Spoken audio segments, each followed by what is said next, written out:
देख रहे हैं ABP news. Orient Bell tiles studio से आप देख रहे हैं एबीपी न्यूज। नमस्कार, मैं हूं संदीप चौधरी। आज सीधा सवाल में हम बात करने वाले हैं वोट चोरी के बाद एक और घमासान, और ये घमासान मच गया है घुसपैठिए को लेकर।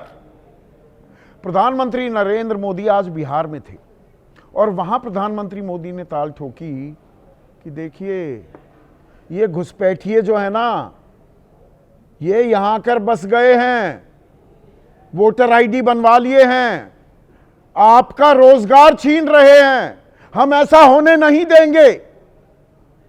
यानी कि जो SIR की प्रक्रिया चल रही है, ये पुनरीक्षण, इसके पूरी तरह से पक्ष में बोलते दिखाई दिए प्रधानमंत्री मोदी। आज गमछा भी लहरा रहे थे। पर ये घुसपैठिए फिर आए कहां से, और घुसपैठिए कितने हैं देश में? क्या आपको मुझको यह पता है? नहीं पता है, क्योंकि सरकार को भी नहीं पता। आज तक भारत सरकार ने कोई आधिकारिक औपचारिक आंकड़ा दिया ही नहीं है कि देश में कितने लोग इलीगल इमिग्रेंट्स हैं, यानी कि घुसपैठिए हैं। और बिहार में भी 65,64,000 लोगों को उनका नाम डिलीट कर दिया गया। लेकिन इसमें रोहिंग्या कितने हैं, घुसपैठिए कितने हैं, इसकी तफसील अभी तक चुनाव आयोग ने नहीं दी है। आधार को लेकर भी एक बवाल चल रहा है, एक और समानांतर धारा चल रही है कि ये नकली आधार बनवा लेते हैं सारे घुसपैठिए। नौबत तो यहां तक आ गई है दर्शकों की, असम में मुख्यमंत्री हिमंता बिस्वा शर्मा कह रहे हैं कि 18 साल से ऊपर वाला पहली बार कोई आधार बनवा रहा है, नहीं बनेगा अब आधार, क्योंकि वहां पर 100 आदमियों पर 103 आधार हैं। घपला हो रहा है, फर्जीवाड़ा हो रहा है जी। चलिए, वहां तो बांग्लादेश के साथ बॉर्डर सटा हुआ है असम का, वहां घुसपैठ हो जाती है। ये बिहार में इतने घुसपैठिए कैसे आ गए?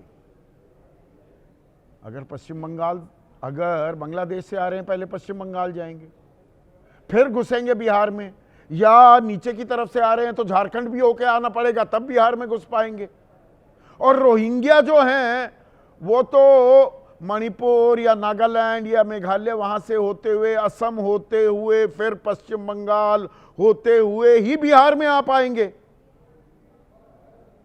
डबल इंजन सरकार बिहार में, 20 साल से नीतीश कुमार, 11 साल से केंद्र में NDA सरकार। घुसपैठ रोकने की जिम्मेदारी केंद्र सरकार की। तो ये इतने घुस कैसे रहे हैं? और रोजगार छीने जा रहे हैं। अच्छा, रोजगार की भरमार है देश में। 8% बेरोजगारी दर चल रही है, 61% तो साक्षरता दर ही है बिहार में। तो मतलब मोटा मोटा लगभग 40% को तो नौकरी मिल ही नहीं सकती सरकारी, क्योंकि वो पढ़े लिखे ही नहीं है। 34% गरीबी रेखा से नीचे रह रही है बिहार की जनता। ये सब घुसपैठियों के चलते ही हो रहा है क्या? आंकड़ा बताया नहीं जा रहा कि नहीं, डेमोग्राफी बदल रही है, यानी कि एक इलाके की तासीर जो होती है कि भाई वहां पर पहले हिंदू ज्यादा थे, अब मुसलमान ज्यादा होने लगे। तो सरकार क्या कर रही है? या ये विशुद्ध हिंदू मुसलमान, उस पर घमासान मचाना है, राजनीतिक फसल काटनी है। विपक्ष पर आरोप कि मुसलमान वोट बैंक को आप बचा रहे हैं। विपक्ष कह रहा है कि देखिए, ये भारतीय नागरिकता अब खंगालते दिखाई दे रहे हैं, NRC चोर दरवाजे से लेकर आ रहे हैं। हिमंता बिस्वा शर्मा तो NRC ला चुके हैं, लेकिन उसे लागू नहीं कर पा रहे हैं ढंग से।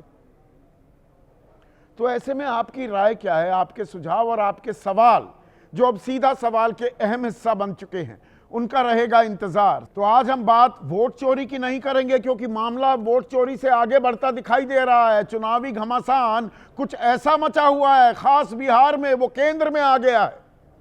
और प्रधानमंत्री नरेंद्र मोदी आज बिहार में थे, गया जी की पावन धरती पर थे, और वहां पर प्रधानमंत्री मोदी ने घुसपैठ को लेकर, घुसपैठियों को लेकर चिंता जाहिर की। उन्होंने कहा कि इनकी बढ़ती संख्या, गौर कीजिएगा इन शब्दों पर, उनकी बढ़ती संख्या चिंता का विषय है। सीमावर्ती जिलों में डेमोग्राफी बदल रही है, यानी कि जहां पहले हिंदू ज्यादा थे अब मुसलमान ज्यादा होने लगे हैं।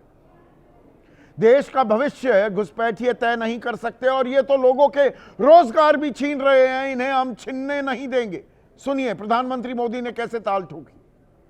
घुसपैठियों की बढ़ती संख्या चिंता का विषय है।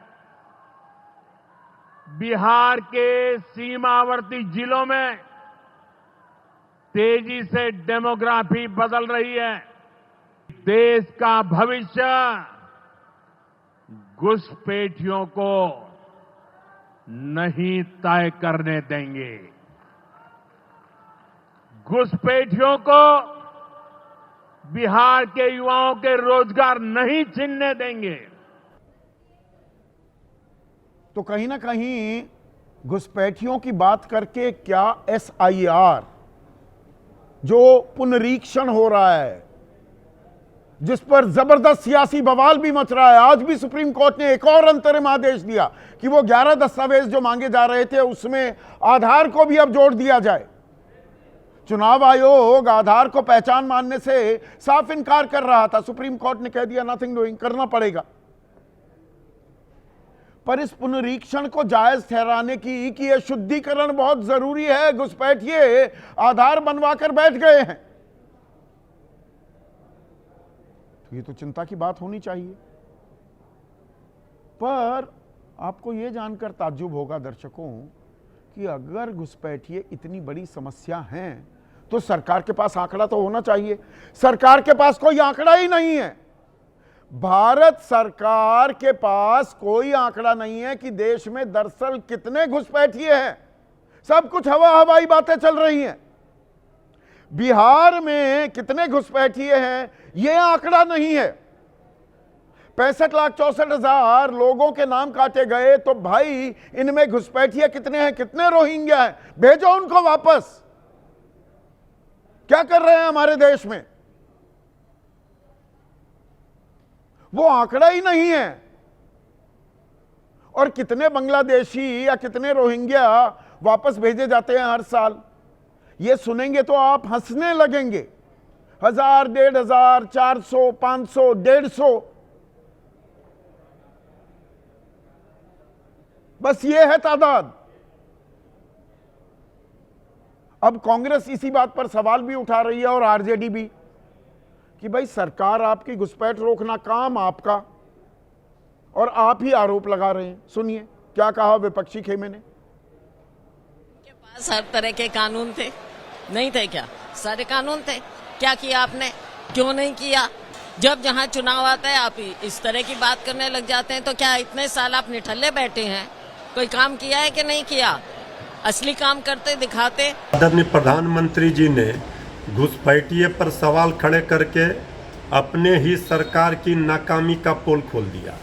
11 वर्षों से सरकार में है, अभी भी कह रहे हैं घुसपैठिए आए हैं, तो कर क्या रहे थे?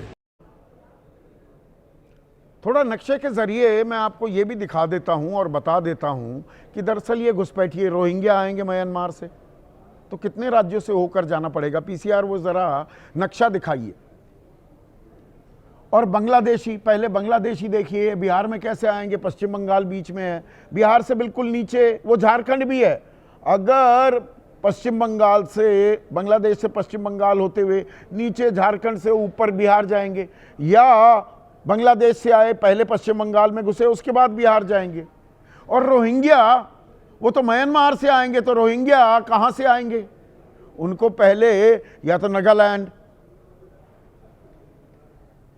या नीचे मेघालय, मणिपुर, इस तरफ से असम होते हुए ऊपर से फिर वही पश्चिम बंगाल और उसके बाद बिहार का नंबर आएगा। तो यहां तो केंद्र सरकार, केंद्रीय एजेंसियों की जिम्मेदारी बनती है। पर एक और दिलचस्प बात है, हमने थोड़ी सी रिसर्च की त्रिथेश नंदन जो हमारे रिसर्च हेड हैं और उनकी टीम ने आज बड़ी दिलचस्प जानकारी निकाली। अभी आज हिमंता बिस्वा शर्मा ये कह रहे हैं 18 साल से ऊपर वाला जिसका आधार नहीं है, अब उसका आधार नहीं बनाएंगे हम असम में, क्योंकि बड़ा फर्जीवाड़ा हो रहा है। लोग आधार बनवा रहे हैं, 100 आदमियों पर 103 लोगों के पास आधार है असम में, अब हम बनाएंगे ही नहीं। एनआरसी भी वहां पर शुरू किया गया था। अब थोड़े से आंकड़े मैंने यहां खंगालने शुरू किए हमारी टीम ने। बिहार में हर 100 आदमियों पर कितने लोगों के पास आधार है? तो वो है 88.69%, मोटा मोटा 89 लोग। 100 में से 89 लोगों के पास आधार है। ये जानकारी हमने, अब ये साइट, इस साइट पर गौर कीजिए, UIDAI unique identification authority of India, उसकी साइट है, सरकार की साइट कह रही है 88.69% लोगों के पास आधार है बिहार में। अब दूसरी साइट देखिए, यह भी UIDAI सरकार की साइट, दूसरा विजुअल दिखाइए PCR। इसमें यह कहते हैं कि 38 जिले हैं बिहार में, इनमें से बस एक ही जिला है जहानाबाद, जहां पर हर 100 आदमियों में 100 से कम आधार हैं, 97 लोगों के पास। बाकी तो जी पश्चिमी चंपारण में 112, पूर्वी चंपारण में 110, गोपालगंज में 115, और ये अररिया 123, पूर्णिया 121, किशनगंज 126, कटिहार 123। प्रधानमंत्री इसी आंकड़े का हवाला दे रहे हैं। ये सीमावर्ती जिले हैं कि डेमोग्राफी बदल गई। अरे भाई, डेमोग्राफी बदल गई है, आंकड़े इतने बदल कैसे गए? 88.69% आप बता रही हैं, सरकार बता रही है, UIDAI बता रही है, और उन्हीं की दूसरी साइट कुछ और बता रही है। तो सरकार को ही नहीं पता क्या? और बात रोजगार से जोड़ दी गई है कि जी रोजगार खा रहे हैं। अब चलिए जी, रोजगार पर थोड़ी नजर डाल लेते हैं।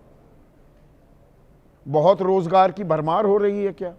या 50-100 नौकरियों के लिए हजारों की तादाद में लोग, एक माली की नौकरी निकली राजस्थान में तो MA, MCOM, MTech, न जाने कौन कौन लोग पहुंच गए जी, माली ही बन जाए, एक नौकरी तो मिल जाए। अब नीतीश कुमार पिछले कुछ दिनों में बड़े बड़े वादे करते दिखाई दिए हैं। अभी उन्होंने बोला कि 50,000 लोगों को हम नौकरी देंगे, 50,000 लोगों को। आज की तारीख का ही बयान है। हमने तो हमेशा नौकरियां देने का काम किया है। 13 जुलाई को उन्होंने ये भी कहा कि हम 1 करोड़ युवाओं को बिहार में अगले 5 साल, गौर कीजिएगा, 1 करोड़ युवाओं को 5 साल में नौकरी देंगे। 25 से 30, फिर से नीतीश। पर उससे पहले क्या कर रहे थे नीतीश कुमार? तेजस्वी वाली बात अभी लेकर आते हैं। तेजस्वी ने 2020 में रोजगार को एक बड़ा मुद्दा बनाया था, और फिर वो नीतीश के साथ हाथ मिलाया, चाचा भतीजा साथ में दिखाई दिए तो कुछ नौकरियां दी गई थी। लेकिन उससे पहले 2020, यानी कि 2005 से 2020, 15 साल में कितनी नौकरियां दी गई बिहार में? 8 लाख। 15 साल में 8 लाख, अगले 5 साल में 1 करोड़ दे देंगे जी। जैसे 2 करोड़ रोजगार एनडीए सरकार ने केंद्र में हर साल देने की बात की थी। 11 साल हो गए तो 22 करोड़ रोजगार हो जाने चाहिए। 13 जनवरी 2024 1,10,000 स्कूल टीचर को नियुक्त किया गया था, नियुक्ति दी गई बाकायदा। नीतीश कुमार और तेजस्वी यादव, तब उप मुख्यमंत्री थे तेजस्वी यादव। और नवंबर 2023 में 1,20,000 टीचरों की, अध्यापकों की नियुक्ति हुई थी, यानी कि 2,30,000। उससे पहले 15 साल में 8 लाख। भाई इतनी नौकरियां लग रही हैं, वो सारे घुसपैठिए उठा उठाकर भाग रहे हैं, ले जा रहे हैं उन नौकरियों को। बिहार का थोड़ा सा आंकड़ा और बता दूं, इतने रोजगार सृजित हो सकते हैं बिहार में। मैं एफडीआई का, विदेशी निवेश का आंकड़ा, भाई निवेश करते हैं ना कि फैक्ट्रियां बहुत होंगी, कुछ लगाएंगे, देश में विदेशी निवेश की ताल सरकार भी ठोकती है। बिहार में पिछले 6 सालों में 1650 करोड़ की भारी भरकम रकम का निवेश हुआ है। 16 से 50 करोड़ रुपए। कितनी नौकरियां लगेंगी इसमें? पर कैपिटा इनकम, प्रति व्यक्ति आय 66,828 है, देश में सबसे कम। कुल फैक्ट्रियां कितनी है? 3,307। 15 राज्यों में आपसे ज्यादा फैक्ट्रियां हैं। तो रोजगार कहां बनेगा? तभी तो पलायन करते हैं बिहार वाले। बिहारी वासियों का मैं मुरीद हूं, पर वो बाहर क्यों निकलते हैं? क्योंकि वहां रोजगार है ही नहीं। यहां बताया जा रहा है घुसपैठिए सारे रोजगार खा गए। तो ये लड़ाई और बढ़ती जा रही है, और इसमें अब सीधे सीधे सांप्रदायिक ध्रुवीकरण का पुट बढ़ता हुआ दिखाई दे रहा है क्या? इसी पर आज हम चर्चा करने वाले हैं। ऐसे में आज का सीधा सवाल, वोट चोरी की लड़ाई घुसपैठिए पर आई, और घुसपैठियों पर तकरार। कहां है रोजगार? ये रोजगार छीन रहे हैं, इसलिए नहीं दे पा रही क्या सरकार? अच्छा, इसीलिए 8% से ऊपर चली गई बेरोजगारी दर। पीएलएफएस का आंकड़ा है, वर्कफोर्स, लेबर वर्कफोर्स, वो 43-44% होती थी, वो घटकर 38% से नीचे चली गई। यानी कि 100 में से 38 आदमी ही नौकरी मांगते घूम रहे हैं। अब तो लोगों ने हथियार डालने शुरू कर दिए। चर्चा में मेरे साथ बीजेपी की तरफ से प्रोफेसर सौरभ मालवीय हैं, एनडीए के अहम घटक हैं एलजेपी रामविलास पासवान गुट, उनके नेशनल वाइस प्रेसिडेंट और मुख्य प्रवक्ता ए.के. वाजपेयी, आरजेडी के राष्ट्रीय प्रवक्ता हैं रविशंकर रवि, डॉक्टर रागिनी नायक कांग्रेस की राष्ट्रीय प्रवक्ता हैं, पवन वर्मा राष्ट्रीय प्रवक्ता हैं और राष्ट्रीय महासचिव भी हैं जन स्वराज पार्टी, प्रशांत किशोर की पार्टी के। स्टूडियो में विजय त्रिवेदी, वरिष्ठ पत्रकार हैं, किसी परिचय के मोहताज नहीं।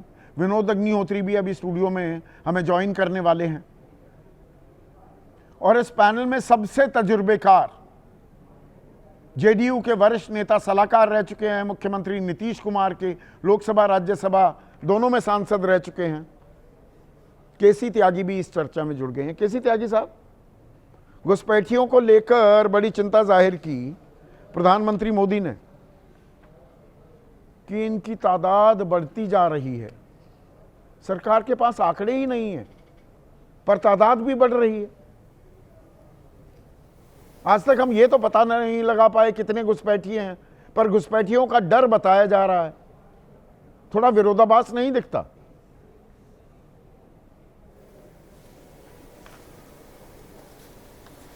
संदीप जी, मैंने बहुत धीरज के साथ आपका 18 मिनट का बगैर रोक टोक के, बगैर व्यवधान के आपका वक्तव्य सुना है।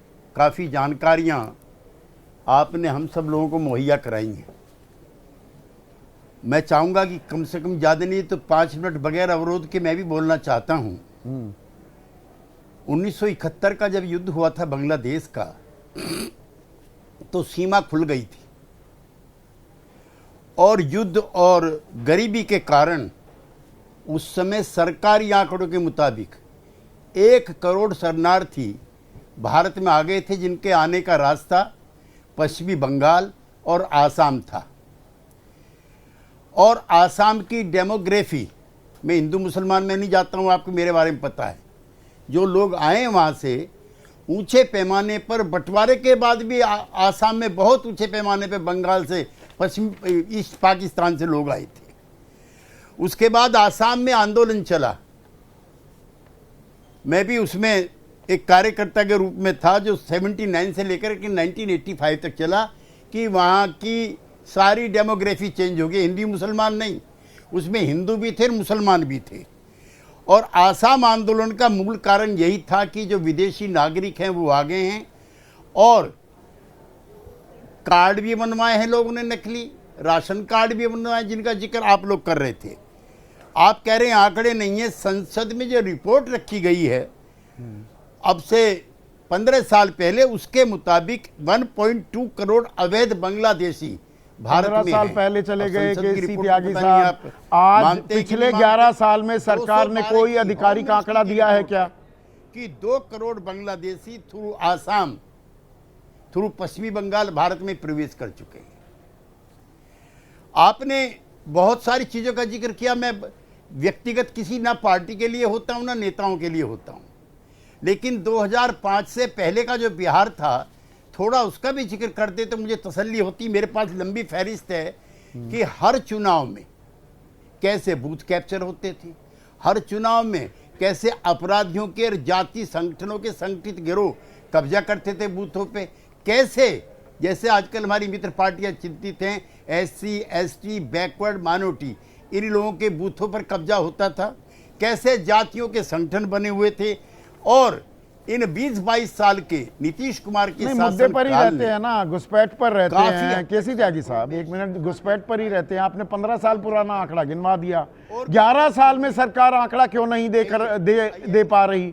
और इतना विरोधाभास क्यों है UIDAI के आंकड़ों में? वो कहते हैं किशनगंज में आबादी की तुलना में आधार 126%। संदीप जी, सुनिए ना सर, 123% आपकी कटिहार आवाज में, मुझको नहीं आ रही है। अररिया में 123%। आवाज नहीं आ रही है, आवाज जरा ठीक कीजिए, वरना फिर मैं बातचीत क्या कर पाऊंगा सर आपसे। AK वाजपेयी, ये आंकड़े जो हैं इनमें ही विरोधाभास है। सरकार ने आंकड़े दिए क्या 11 साल में? भाई चिंता का विषय, बिल्कुल चिंता का विषय। कोई बाहर आकर, धर्मशाला थोड़ा है भारत, तो बता तो दीजिए कितने हैं।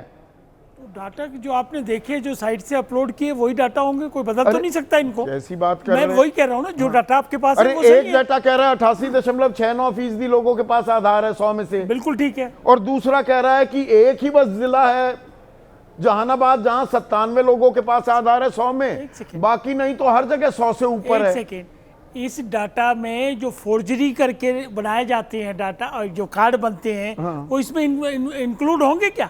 नहीं होंगे, बिल्कुल नहीं होंगे। अच्छा, तो मतलब एक जगह UIDAI ने फर्जी वाले भी इंक्लूड कर लिए, एक जगह असल वाले चिंता का विषय यही है, यही चिंता का विषय है कि डाटा में क्या फोर्ज डॉक्यूमेंट इंक्लूड है, नंबर 1। और अगर 11 साल क्या कर रहे थे आप? एक सेकेंड, प्रयास कर रहे हैं, उलझी हुई मंजे की पतंग के मंजे की तरह उलझी हुई हर चीज मिली घुसपैठियों है। को वापस भेजा गया। देखिए, फेंसिंग कौन करा रहा है बॉर्डर्स पे? फेंसिंग कौन कर रहा है? एक सेकंड, कितने वापस भेजे गए, शिनाख्त करके, वो भी डाटा होगा आपके पास, वो डाटा आपके पास जरूर होगा। 450। मैं क्या करूँ, वो डाटा आपके- 450 बिल्कुल ठीक है है। डेटा ना, तो आप तभी उसको तो पूछ रहा हूं। उसी को मानिए रिकॉर्ड, 450, उसी को मानिए रिकॉर्ड। 450 लोग। देखिए, फिर समझिए बात को। अगर राज्य सरकारें मदद नहीं करेंगे, बॉर्डर हम फेंसिंग नहीं करेंगे, BSF को टाइट नहीं करेंगे, ITBP को टाइट नहीं करेंगे, इक्विपमेंट्स तैयार नहीं करेंगे, एडवांस रिसर्च इक्विपमेंट नहीं मिलेंगे, तो कैसे रुकेगा? और उसके लिए माफ करना प्रयास। NRC जब हेमंता बिस्वा शर्मा करवा रहे थे, वो आंकड़ा एग्जैक्ट अभी मेरे पास नहीं है, पर वो शायद 18 से 20 लाख लोग पहचान की गई कि ये घुसपैठिए हैं, पर उसमें तादाद हिंदुओं की ज्यादा निकली। सब कुछ ठंडे बस्ते में डाल दिया गया। मतलब आपका मतलब ये कहना हुआ कि हमारी चिंता नाजायज है, ना, ये कह रहे हैं? आपकी चिंता हिंदू मुसलमान करने की है। नहीं, मैं बिल्कुल सीधा नहीं। मुद्दे पर आ रहा हूं। आप उसको उसके पीछे जाके, लाइन के पीछे जाके पढ़ रहे हो। अच्छा, देखिए, लाइन के पीछे हमारी जाकर चिंता पढ़ जो रहे 15 अगस्त को प्रधानमंत्री ने भाषण में अपने कहा, वही चिंता आज भी है, और वही बिहार में 11 साल में कितने लोगों को आपने डिपोर्ट किया? Very correct. क्या हमने 11 साल में बिल्कुल प्रयास नहीं किया और हम चुप होकर बैठ गए क्या? ऐसा है? क्या किया, अरे, बता तो हम दीजिए। बता तो रहे, बार बार बता रहे। फेंसिंग बॉर्डर की हम कर रहे हैं। पिछली कांग्रेसी सरकार के जो मिनिस्टर थे, डिफेंस मिनिस्टर एंटनी साहब, क्या बयान थे उनके कि नहीं नहीं पड़ा रहने दीजिए, यहाँ बॉर्डर पर उन्होंने फेंसिंग गिन के तो बता दिया, जिसका जिक्र कर रहे हैं केसी त्यागी साहब की 2 करोड़ घुसपैठिए हैं भारत में। वो 11 आपने तो वो भी नहीं बताया, ये तादाद और बढ़ गई, घट गई, क्या किया? मेरी बात सुनिए, वो 2 करोड़ को पहचान करो और वापस भिजवाओ। 15 साल से पहले की बात है, उसके बाद वो रोजगार खा रहे हैं हमारे।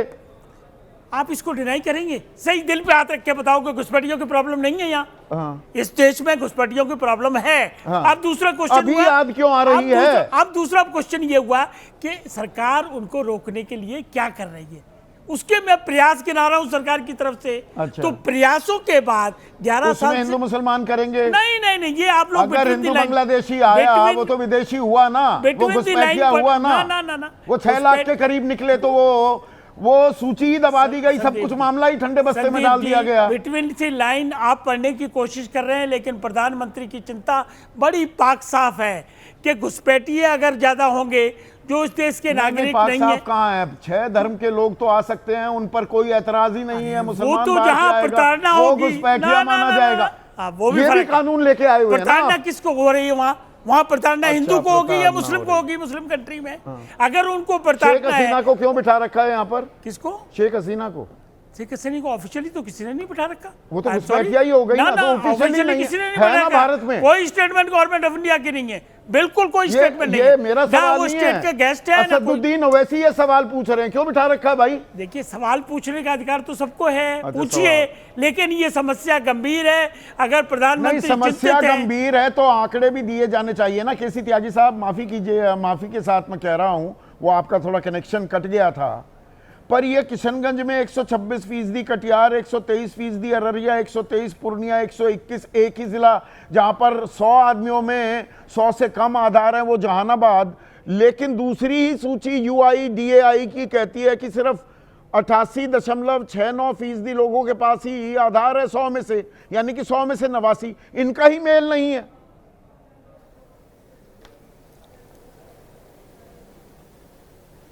नहीं संदीप जी, केंद्र सरकार के ऑर्डिनेंस के मुताबिक पिछले कई वर्षों में कई करोड़ लोग जो नकली राशन कार्ड जिसमें बने हुए थे वो कैंसिल किए।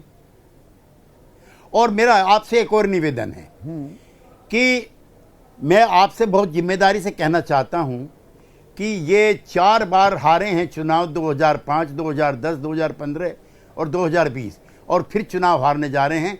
ये सिर्फ बहाना है। आप लालू प्रसाद यादव के साथ थे, कुछ गलतियां ना लालू प्रसाद यादव के साथ थे। 2015 महागठबंधन जीता, बीजेपी नहीं जीती। हाँ, तो मैं नीतीश कुमार का जिक्र कर रहा हूं ना। सुनिए ना जरा। संदीप जी जरा धीरज रखिए। केसी वेणुगोपाल जी कहते हैं कि जो नया अमेंडमेंट बिल आया है वो नीतीश कुमार के लिए आया, उसको डरा करके सरकार साथ रखना चाहती है। इस देश में उससे जो ज़्यादा जो ईमानदार मुख्यमंत्री है, मैं आपसे नाम पूछना चाहता हूं, आप बता दो मुझको, एक भ्रष्टाचार का आरोप नीतीश कुमार पे लगा हो, उसका दिल्ली पटना में घर तक नहीं है, लेकिन एक नैरेटिव तय हो गया। और जो हुआ, मैं तो रहा हूं वैचारिक भ्रष्टाचार तो किया ही है। पलटू राम का तमगा भी चस्पा हुआ है नीतीश कुमार पर। पलटू राम कौन नहीं है? जो हमारे साथ आए हैं सब पलटू राम है। कौन नहीं है पलटू राम? कौन पार्टी का नाम बताओ। आरजेडी जब हमारे साथ आती है वो पलटू राम नहीं, कांग्रेस जब हमारे साथ आई वो पलटू राम नहीं, बताइए मुझको। आप बीजेपी आपके साथ आई वो पलटू राम नहीं, पूरा सेंटेंस कर दीजिए। वो पलटू राम नहीं। हाँ, बताओ ना अब। और ये कौन तय करेगा कि हमें किसके साथ जाना है? और भाई ये तो बहुत ही हास्यास्पद नैतिकता का कोई सवाल उठता ही नहीं है कि थोड़े दिन के लिए वैचारिक शुद्धता का कोई सवाल ही नहीं उठता। सुनिए, थोड़े दिन के लिए वो बन गए लालू जी के सुपुत्र, बन गए थे डिप्टी चीफ मिनिस्टर। उनके कार्यकाल में रोजगार की बहार आ गई थी। आप जैसा विद्वान पत्रकार भी ये परिभाषित करेगा। 6 महीने में उसने अकेले इंडिपेंडेंटली एक सूबा बताइए पहले तो नौकरी नहीं लग रही थी के बगैर, उससे पहले नौकरी नहीं लग रही थी। मैं नहीं कह रहा हूं, मैं आंकड़ों के आधार पर सवाल पूछता हूं। केसी त्यागी साहब, उसमें हो सकता है आपको दिक्कत हो, वो मेरी दिक्कत नहीं। और 2005 से 2020 के बीच में 8 लाख नौकरियां दी आपने। आपकी भी दिक्कत है, आपकी भी दिक्कत है। रखिए, कोई बात नहीं, आप दिक्कत रखिए मुझसे।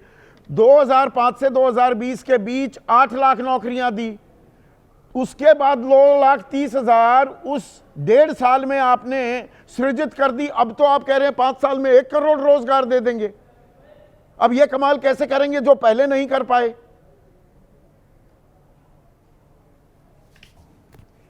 और ये पलायन कब हुआ है बिहार में उसके भी आंकड़े निकाल लिए 1990 से लेकर के।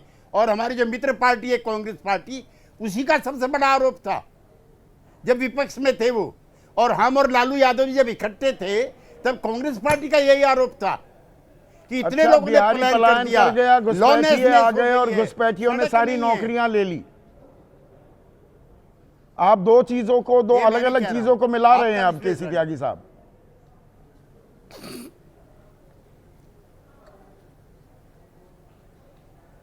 ये मैंने नहीं कहा है, मुझसे क्यों पूछ रहे हैं आप? मैं तो अपना विश्लेषण दे दिया आपको, और ये मेरा आंकड़ा नहीं है जिसका आप जिक्र कर रहे हैं। होम मिनिस्ट्री की मनमोहन सिंह जी के समय की जो रिपोर्ट है 2012 की, वो कह रही है कि 2 करोड़ घुसपैठिए हैं देश में। नहीं, उसके और मैं बाद कांग्रेस पार्टी सरकार में आरोप आंकड़े नहीं नहीं लगा दे रहा हूं। रही है। मैं ये सवाल पूछ रहा हूँ लगातार रविशंकर रवि, घुसपैठिए तो हैं, इस बात से तो इनकार नहीं किया जा सकता ना, आंकड़े भी दे रहे हैं केसी त्यागी साहब, पर ये तो दुनिया की सबसे जानी मानी खुफिया जानकारी है। सरकार अब आंकड़े दे या ना दे, पर घुसपैठिए बिहार में हैं, ये तो एक हकीकत है ना, इसको तो डिनाई नहीं कर रहे आप।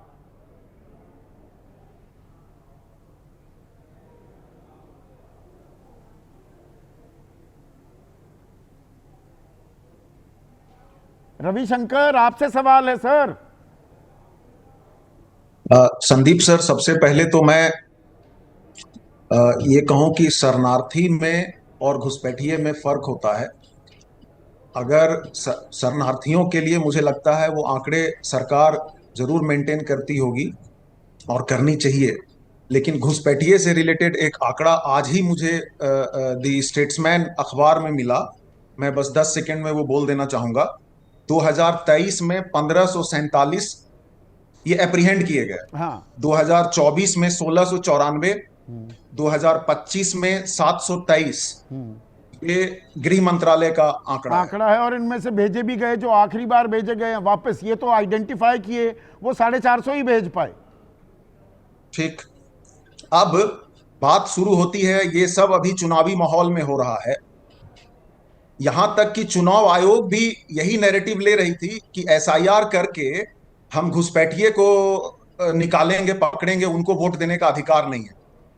और 760 से ज्यादा पेजेज के हलफनामे में सुप्रीम कोर्ट में उन्होंने एक बार भी घुसपैठिए शब्द का इस्तेमाल नहीं किया, लेकिन चुनाव प्रचार में प्रधानमंत्री और बाकी नेतागण घुसपैठिए अभी से लेकर चुनाव तक बोलते रहेंगे। फिर वो आए आधार पे, आधार सैचुरेशन, ओवर सैचुरेशन। नहीं, अभी जल्दबाजी तो नहीं कर रहे रविशंकर, क्योंकि अंतिम सूची आनी बाकी है। अब सूत्रों के हवाले से ये पर्चियां बहुत पकड़ा रहा है आजकल चुनाव आयोग, पर यह दावा किया जा रहा है कि वोटर लिस्ट में बांग्लादेश से आए लोग मिले हैं, बड़ी संख्या में नेपाल और म्यांमार के लोग भी मिले हैं। तो अभी 1 सितंबर का इंतजार करना चाहिए क्या? संदीप सर, बांग्लादेशी, म्यांमारीज, इनका तो सवाल नहीं है। हम बिहार का बॉर्डर नेपाल से जरूर लगता है, जो कि 750 किलोमीटर लगभग, उससे भी ज्यादा, और बेटी रोटी का संबंध है नेपाल के साथ। बिल्कुल है। तो उसमें ऐसा हो सकता है कि शादी विवाह भी होता है तो लोग आए होंगे। तो अब अपने देश में वो नेपालियों से इतनी दिक्कत नहीं है, यहाँ पर तो ये हिंदू मुसलमान करने की बात है ना, और आप अपने वोट बैंक को सहेजने के लिए इसी मुद्दे पर इसीलिए तो पीछे पड़े हुए हैं। तो यही बात मैं भी कहना चाह रहा हूं कि ये तो एक ध्रुवीकरण की राजनीति करने की कोशिश है। और बहुत सम्मान के साथ केसी त्यागी साहब का मैं बहुत सम्मान करता हूं, लेकिन अब पिछले कुछ उसमें मैं देख रहा हूं कि अब समाजवादी बातें कम और ये जो सांप्रदायिकतावादी बातें होती हैं वो कह देते हैं, तो बड़ा अफसोस होता है मुझे। रोजगार से भी जोड़ रहे हैं, और रोजगार जो के आप आंकड़े लोग आपने यहाँ पेश कर ही पर दिए। एक वाजिब बात कह रहे थे, और केसी कुछ त्यागी, इनके पास है नहीं मुख्यमंत्री नीतीश कुमार की हामी के बिना, उनके इनिशिएटिव के बिना वो रोजगार दिए जा सकते थे क्या, जिसकी ताल आप ठोकते हैं? सरकार किसकी? उप मुख्यमंत्री थे ना तेजस्वी, तो मुख्यमंत्री की हामी के बिना कोई फैसले लिए जा सकते हैं? लेकिन ये तो देखना पड़ेगा ना कि वही टाइम पीरियड में ऐसा क्यों हो रहा है। जब वो उप मुख्यमंत्री नहीं थे उससे पहले और उसके बाद क्यों नहीं हुआ वही चीज? तो क्रेडिट तो दिया जाएगा और क्रेडिट हम लेंगे भी। तो क्रेडिट लिया जाएगा। लड़ाई रोजगार तक भी आती दिखाई दे रही है। प्रोफेसर सौरभ मालवीय, घुसपैठिए और शरणार्थी में फर्क भी करना होगा। केसी त्यागी साहब ने भी एक आंकड़ा दिया, पर आइडेंटिफिकेशन कितनी है वो आंकड़े तो बहुत कम दिखाई जा रहे हैं। तो इसके लिए क्या विपक्ष जिम्मेदार है?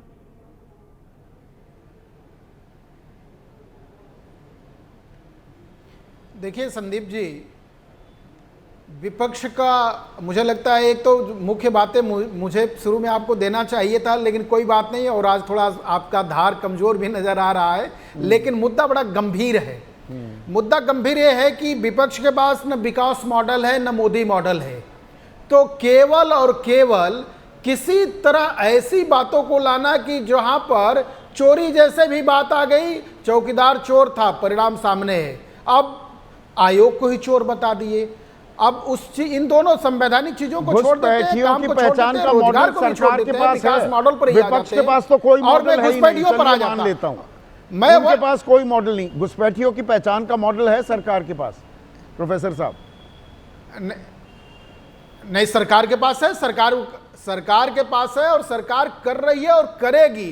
एक बात, दूसरी करेगी, 11 साल हो गए, करेगी। करने की स्थिति है और जिस तरह से करने की स्थिति है, हाँ, मैं वही संदीप जी, वही बात बता रहा हूं। लोकतंत्र को समझना है। जिन लोगों ने लोकतंत्र को राज परिवार के जागीर बना के रखे थे, उससे निकालने में 14 से पहले और 14 के बाद, 14 से पहले इस देश में 74 एयरपोर्ट थे और आज 150 एयरपोर्ट हैं। 5 शहरों में मेट्रो था, 20 शहरों में मेट्रो है। यूनिवर्सिटी, मेडिकल कॉलेज, बात करिए ना, घुसपैठिए सारे रोजगार उठा ले गए, इसीलिए 2 करोड़ रोजगार हर साल दिए आपने, या नहीं दे पाए? वो 22 करोड़ देने थे। संदीप जी, वही मैं कह रहा हूं, वही उसी पर मैं आ रहा हूं कि इस देश को पिछले 2014 से 24 तक की यात्रा में विकास के इस रूप से लाके भर दिया कि आज यहाँ 5वीं सबसे बड़ी अर्थव्यवस्था तो है। प्रति व्यक्ति आय में हम कौन से नंबर पर हैं? 64 किलोमीटर प्रतिदिन का है। वो बढ़िया बता रहे हैं आप आंकड़ा, एक बार ये बता दीजिए ना। प्रति व्यक्ति आय कितनी, कौन से नंबर पर है हम दुनिया में? विश्व मंच पर भारत खड़ा हो गया, विश्व मंच पर खड़ा हो गया। अब रही 142वें नंबर पर है हम प्रति व्यक्ति आय में। अरे आप भुखमरी सूचकांक में 119 देशों में कौन से नंबर पर हैं हम? विकासशील है, बताइए ना प्लीज। संदीप जी, भारत विकासशील है। आजादी के बाद हमारे साथ तो बहुत सारे विकासशील हो गया, अभी आप ताल ठोक रहे थे, हो गए, और भारत 119 देशों में 107वें नंबर पर हैं हम। आज विकासशील विकसित भारत हो रहा है, मैं उसी पर आ रहा हूं संदीप जी। तो इसलिए हमारे पास ठोक ठटा के और पूरा पुख्ता व्यवस्था है। आप तो प्रोफेसर हैं सौरभ मालवीय साहब, अगर 61% लोग ही साक्षर हों, साक्षर मतलब नाम लिख सकें बिहार में, तो रोजगार का हाल क्या होगा? इनको तो सरकारी 40% तो वैसे ही हट गए, सरकारी नौकरी मिल ही नहीं सकती, मिलबे ना।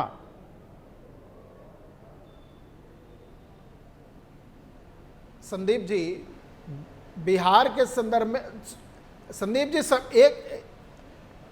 बिहार में जंगल राज से खींच के सुशासन बाबू ने बिहार को आज बिहार बनाया है। आप रोजगार की बात कर रहे हैं, अरे बाहर से लोग आ रहे हैं। अभी आपने अपने इंट्रो में बताया कि बड़े बिहार के लोग बड़े अच्छे होते हैं, लेकिन रोजगार नहीं है, घर छोड़ रहे हैं। बिहार के लोग, मैं आपको बता रहा हूं, शिक्षा के क्षेत्र में बिहार में आमूलचूल परिवर्तन है। रोजगार के क्षेत्र में आमूलचूल परिवर्तन है। हाँ, वो दिख रहा है आमूलचूल परिवर्तन। 1650 करोड़ की भारी भरकम रकम का विदेशी निवेश हुआ है पिछले 6 सालों में। पवन वर्मा जाने माने राजनयिक भी रह चुके हैं, आप इस फिगर को थोड़ा अपने विश्लेषण में भी जोड़ सकते हैं। पर ये घुसपैठिए इतनी बड़ी चिंता का विषय है, और आप तो क्योंकि विदेश मंत्रालय में अहम पदों पर रहे, तो इसे रोकने की जिम्मेदारी किसकी है? और ये आंकड़ा, क्या आंकड़ा बताया जा रहा है?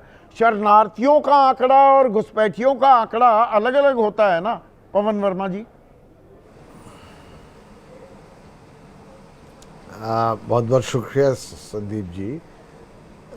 मुझे तो थोड़ा आश्चर्य हो रहा है कि आप आज इस मुद्दे को डिबेट कर रहे हैं कि आखिरकार चुनाव के कुछ हफ्तों पहले घुसपैठियों का मुद्दा उठाया गया, उस पर आपको अचरज क्यों है?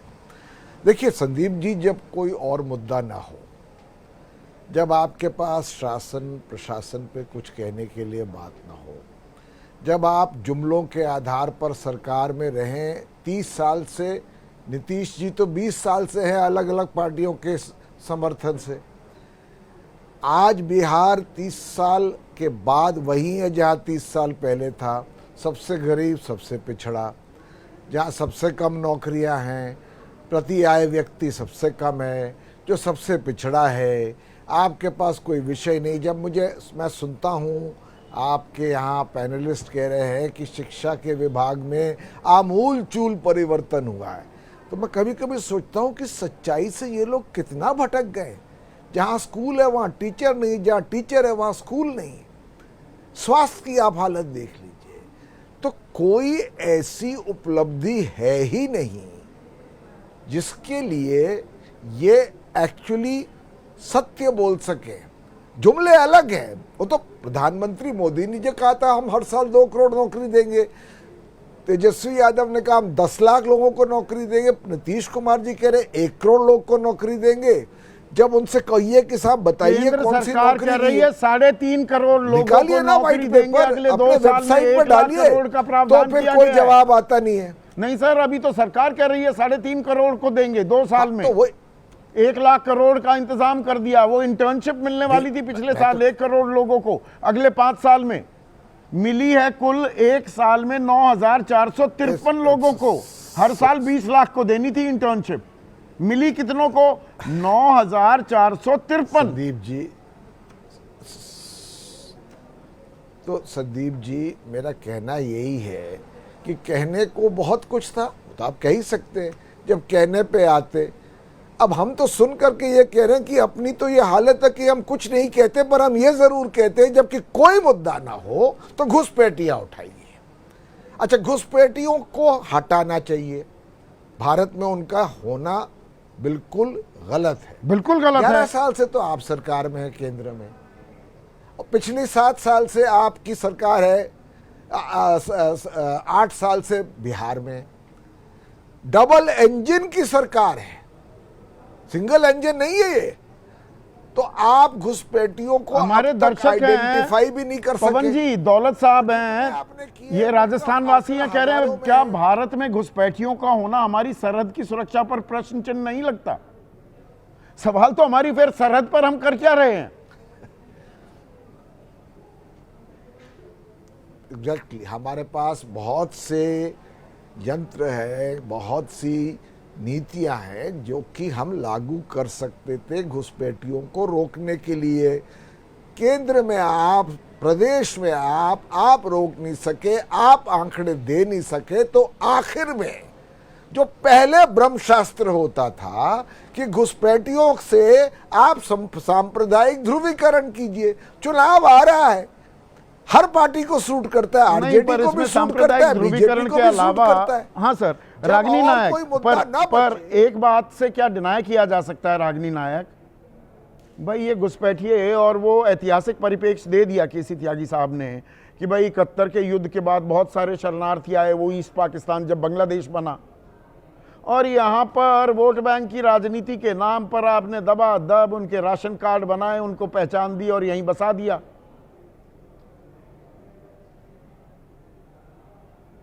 के 60-65 साल जो कांग्रेस पार्टी सत्ता में रही, क्या वो सिर्फ घुसपैठियों के वोट से सत्ता में रह गई? हमें तो हर जाति, हर धर्म, हर प्रांत, हर भाषा, हर वेशभूषा, हर खान पान वाले व्यक्ति ने वोट किया। इसीलिए कांग्रेस पार्टी समावेशी पार्टी है। और मैं तो आज सीधा सीधा ये जानना चाहती हूँ कि हर बार चुनाव से पहले एक बवाल खड़ा करना, एक हवा बनाना, ये कहना कि पाकिस्तान के नाम पर, बांग्लादेश के नाम पर, रोहिंग्या के नाम पर, घुसपैठियों के नाम पर, मंदिर मस्जिद के नाम पर लामबंद हो जाओ और जो विरोधी है उनके खिलाफ वोट करो। कि अगर यहाँ बिहार में ये कहा था ना अमित शाह जी ने कि बिहार में अगर आरजेडी और कांग्रेस की सरकार बनेगी तो पटाखे जो हैं वो पाकिस्तान में फूटेंगे। चोगा नया हो सकता है, ट्राइड एंड टेस्टेड धार्मिक उन्माद और सांप्रदायिकता का फॉर्मूला वही है। अभी आज मुझे किसी ने एक पहेली भेजी, उसमें लिखा था कि घाट घाट पर कपड़े बदले, कोस कोस पर वाणी, जुमले लंबे लंबे फेंके, सांप्रदायिकता फैलाई ये प्राणी, बूझो तो जानी। अब वो आपके दर्शक बूझ लेंगे। नहीं, आप सांप्रदायिकता नहीं कर रहे, ये सवाल तो आप पर भी उतना ही लागू होता है कि आपको वही, आपने मुसलमानों का एक वोट बैंक, ये छद्म धर्मनिरपेक्षवाद करते आए हैं, मुसलमानों की आवाज बनने की जो कोशिश करते हैं आप। संदीप जी देखिए, 2014 में भी आपको याद होगा बहुत इसकी निंदा हुई थी। इंटरनेशनल प्रेस ने भी लिखा था, one of the most vicious hate speech by prime minister, जब मोदी जी ने कहा कि मुसलमान इस देश में घुसपैठिए हैं और कांग्रेस पार्टी सारी संपत्ति देश की घुसपैठियों को बांट देती। एसआईआर शुरू होने से पहले भी घुसपैठियों का बवाल, आरएसएस ने, भाजपा ने ये झूठ और प्रपंच फैलाया। 65 लाख लोगों के नाम निकल कर आए। जब सुप्रीम कोर्ट ने कान उमेटे तब चुनाव आयोग ने लिस्ट दी। एक व्यक्ति बांग्लादेशी नहीं है, एक रोहिंग्या नहीं है, एक घुसपैठिया नहीं है। आपको याद होगा एक बार सुभाष चंद्र बोस फाइल्स का बवाल खड़ा कर दिया था कि वो फाइल बाहर निकलेंगी तो ये खुलासा हो जाएगा, वो खुलासा हो जाएगा। कुछ भी नहीं आया, खोड़ा पहाड़ और निकली चिड़िया। आप इस बात को डिनाई करती हैं कि असम में डेमोग्राफी, वहां की तासीर ही बदल गई है पिछले 30, 40, 50 सालों में।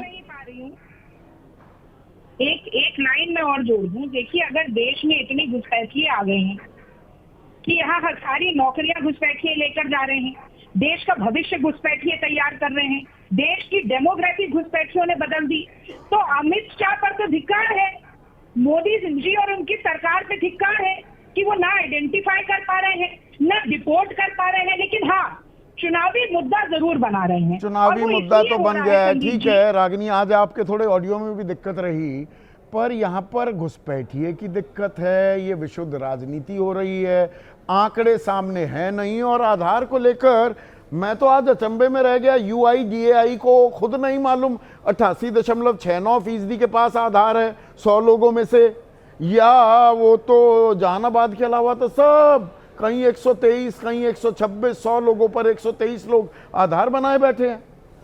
वो तो एक नैरेटिव बना दिया गया है, खाली जो सीमांचल के 4 जिले हैं वहीं 100 में 125 हैं। हाँ। हरियाणा में है, गुजरात में है, किस राज्य में नहीं है। हाँ। लेकिन उसका कारण यह भी हो सकता है ना कि जो आदमी मर गया उसका आधार कैंसिल नहीं हुआ। एक ही साइट पर दो अलग अलग आंकड़े कैसे? एक जगह कह रहे हैं 89 लोगों के पास 100 में आधार है, दूसरे में कह रहे हैं एक जिले को छोड़ के हर में 100 लोगों में 100 से ऊपर के पास आधार है। ये तो UIDAI को तय करना पड़ेगा ना कि उसकी कौन सा ये क्रेडिबल है। इतने अनरिलायबल डेटा है तो फिर मतलब ये तो बहुत विकट समस्या हो गई ना।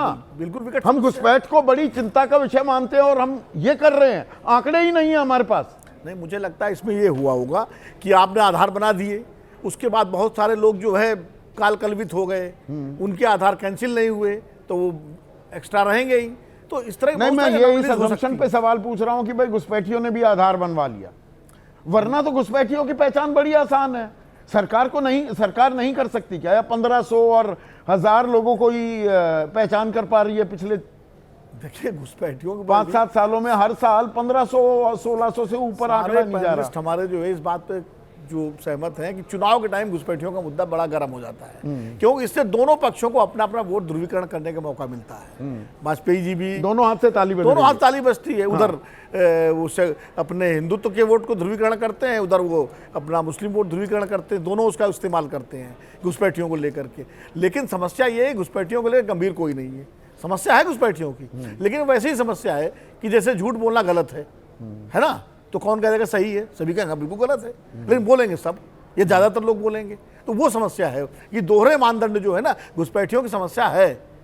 लेकिन इस देश में बांग्ला भाषी हर मुसलमान घुसपैठिया नहीं है। लेकिन आप हर बांग्ला भाषी मुसलमान को संदेह की नजर से देखते हैं अगर वो बंगाल से बाहर है। गुड़गांव, नोएडा, मेड्स का संकट हो गया है, सब भाग गए हैं छोड़ छाड़ कर। अरे भाई, एक महिला अभी जो गर्भवती हैं जिनको बांग्लादेश की सीमा में भेज दिया गया, कोर्ट ने उसका संज्ञान लिया है, वो साबित हुआ कि बांग्लादेश उनको ले नहीं रहा है क्योंकि वो कह रहा हमारी नागरिक नहीं। तो ये समस्याएं, आप मेड वाली बात कर रहे हैं, मेरी बेटी की मेड जो है वो बंगाल की रहने वाली, बाकायदा तो सब कुछ है जिला, लेकिन वो बंगाली मुस्लिम है, वो घबराहट है, खौफ में है। तो ये क्या राजनीति है विजय भाई? समस्या गंभीर है, इसको डिनाई नहीं किया जा सकता, पर ये चुनाव आते ही याद क्यों आती है? ये समस्या बहुत गंभीर है घुसपैठियों का मुद्दा। बस केवल इसमें इतना सा रह गया कि घुसपैठियों की पहचान नहीं हो पा रही है। समस्या गंभीर है, पहचान नहीं है। बाकी समस्या गंभीर है। जैसे ही इसकी पहचान होगी ना तो उनको भेजना शुरू कर देंगे।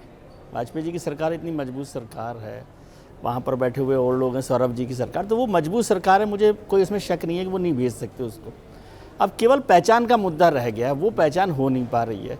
तो मसला ये बिहार में थोड़ा सा संकट ज्यादा, चुनाव जब आते तो शुरू कर दो ना रोहिंग्या की, भाई रोहिंग्या कहाँ बसे हुए हैं। अभी दिल्ली में पहले अरविंद केजरीवाल के वोटर थे। जहाँ पर समस्या तुरंत होती है, जैसे त्योहार होता है तो उसमें जहाँ त्योहार होता है वहाँ सफाई कर देना। तो अभी चुनाव बिहार में है तो वहाँ की आप दिल्ली में आ गए। चुनाव के टाइम पे रोहिंग्या बहुत बड़ी समस्या थी, तो इसलिए चुनाव जब होते हैं तो उस समय चिंता होती है। और उसको मैं एक पॉलिटिकल टूरिस्ट की तरह से देखता हूँ आजकल घुसपैठियों को। नहीं, इसमें एक और चीज जो रोजगार ये छीन रहे हैं। रोजगार तो पहले, फिर वही रोजगार ढूंढना भी तो पड़ेगा ना आपको कि रोजगार कितने लोगों को मिला, उसमें से कितनों को छीना गया, उसकी परसेंटेज क्या है। और कांग्रेस और विपक्षी दल बिल्कुल घुसपैठियों के साथ है। उनको सरकार के साथ खड़ा होना चाहिए, कहना चाहिए कि हम सब मिलकर पहचानते हैं इनको और सबको बाहर निकालते हैं। तो जबकि लेकिन निकालेंगे कैसे, क्योंकि सबका फायदा उनके साथ है और वो किसके साथ है ये किसी को पता नहीं। तो अब जब तक विपक्षी दल और सरकार मिलकर पहचान करें, जब पहचान हो भी जाती है, जैसा हुई असम में तो हुई ना, हिमंता बिस्वा शर्मा ने की, उसमें ज्यादा बड़ी तादाद बांग्लादेशियों की मिल गई। फिर नहीं तो वो तो घुसपैठी है ही नहीं ना। अच्छा, वो शरणार्थी है, वो शरणार्थी है ना। ये तो कानून आने से पहले जो आए थे वो भी शरणार्थी माने जाएंगे। ये तो तकलीफ तो उनकी वही है। अच्छा, तकलीफ तो वही है उनकी, तकलीफ में परेशानी नहीं। मुद्दा क्या है कि गंभीर मुद्दा है, लेकिन सरकार और पॉलिटिकल पार्टी में, सरकार ही नहीं, केवल पॉलिटिकल पार्टीज इस इशू की सीरियसनेस को नहीं ले रही, या केवल पॉलिटिकल इशू के तौर पर इस्तेमाल भी तो सामने आ रहा है। फिर गृह मंत्रालय क्या कर रहा है, घुसपैठ क्यों नहीं रोक पा रहे हो? अगर ये लगातार बढ़ता जा रहा है, डेमोग्राफी चेंज हो रही है इलाकों की, ये तो एक खौफ पैदा किया जा रहा है, एक समुदाय को दुश्मन के तौर पर पेश किया जा रहा है। डेमोग्राफी चेंज हो रही है तो उसकी एक बड़ी वजह तो घुसपैठी होंगे ना, क्योंकि मुस्लिम पॉपुलेशन तो उस लेवल पर बड़ी नहीं है कि डेमोग्राफी चेंज हो जाए। अभी तक तो आप डेमोग्राफी पर मुस्लिम पॉपुलेशन को भी लेकर कह रहे थे, लेकिन जब आंकड़े आए तो उसमें कहा गया कि उस तरह से मुस्लिम पॉपुलेशन नहीं बढ़ रही। तो ये समस्या तो बहुत, बिल्कुल समस्या ये सब मानते हैं, ये गंभीर है, ये विकट समस्या है, लेकिन चुनाव के टाइम पर ही क्यों याद आती है घुसपैठियों की? और क्या घुसपैठी हमारे रोजगार छीन रहे हैं या रोजगार दिए ही नहीं जा रहे और बहाना भी खोजा जा रहा है? घुसपैठिए हैं, उनको वापस भेजिए, उनकी शिनाख्त कीजिए, और युवा जो ये डेमोग्राफिक डिविडेंड है, इसे लायबिलिटी, एक टिकिंग बॉम्ब में तब्दील कतई ना होने दीजिए। लेकिन क्या हम ये बतौर समाज, बतौर देश करने को तैयार हैं? इस पर भी थोड़ा सोचना होगा। आज बस इतना ही।